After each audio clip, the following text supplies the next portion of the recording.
Magandang araw mga kagabay, ngayon po November 19, 2024, araw po ng Martes. Maririnig po natin sa ating Ebanghelyo kung papaano tinawag ng Panginoon si Zaccheo.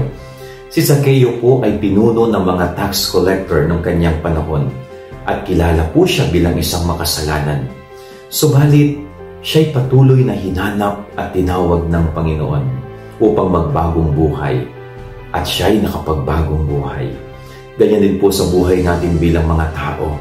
Tayo ay makasalanan at mga hindi perpektong tao na katulad ni Zaccheo. Pero ang Diyos, hindi po siya napagod na tayo'y hanapin at tawagin.